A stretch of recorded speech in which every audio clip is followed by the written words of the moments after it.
A new Surface Pro was announced today, the Surface Pro 7 Plus for business. What's plus about it, and what does it mean for the Surface Pro line?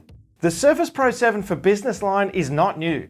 We've unboxed and reviewed the Surface Pro 7 for business, as well as the Surface Pro X for business.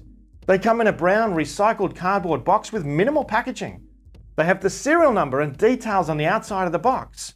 And they come with Windows 10 Pro, better warranty, and some IT-friendly security and configuration options that are different to what you can get on a Surface Pro at retail. But this new Surface Pro 7 Plus is a business model upgrade only. The existing Surface Pro 7 will stay in retail stores, at least for now. That doesn't mean that you can't buy it, you just have to find a Surface commercial reseller to buy it from. And there are plenty of those around, just like us here in Australia.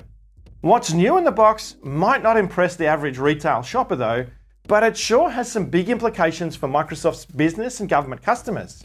Firstly, there's LTE Advanced, available as an option on the i5 models of the Pro 7 Plus.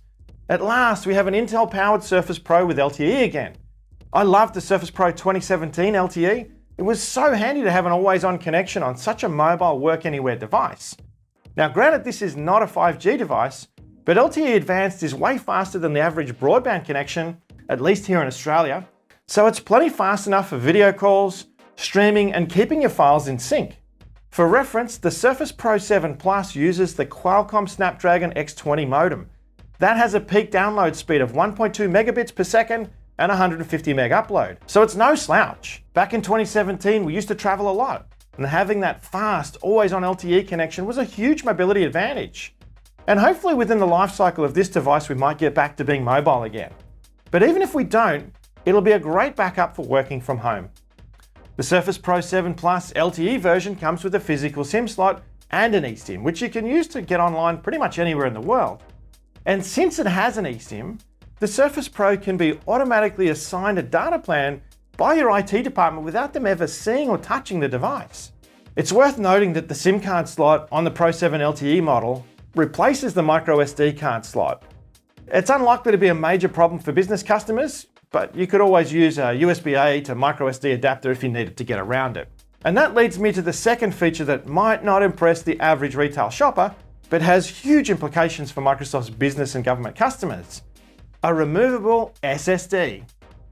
Over the last 6 years, I've worked with many organizations that have significant Surface Pro fleets.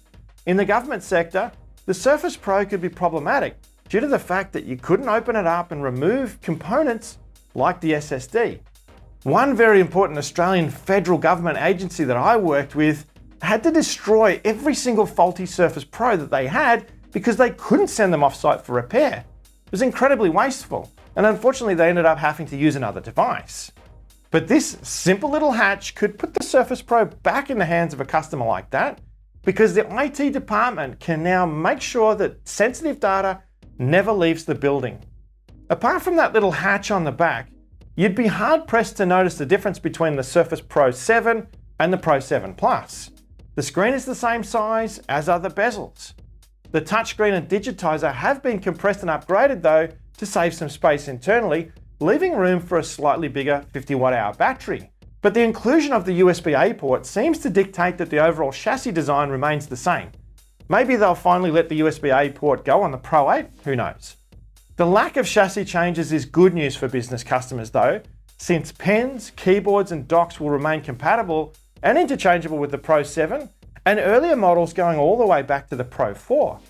Internally though, things have changed a bit.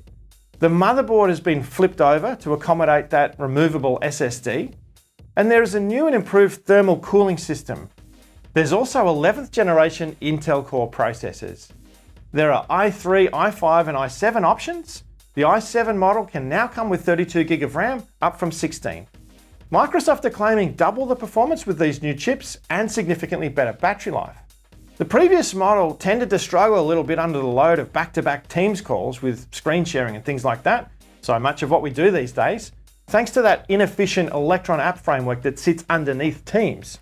So a little bit more performance would be a very good thing for what we're doing these days. And of course, the Pro 7 Plus, like its predecessors, comes with the same exceptional quality webcam and the dual mic setup.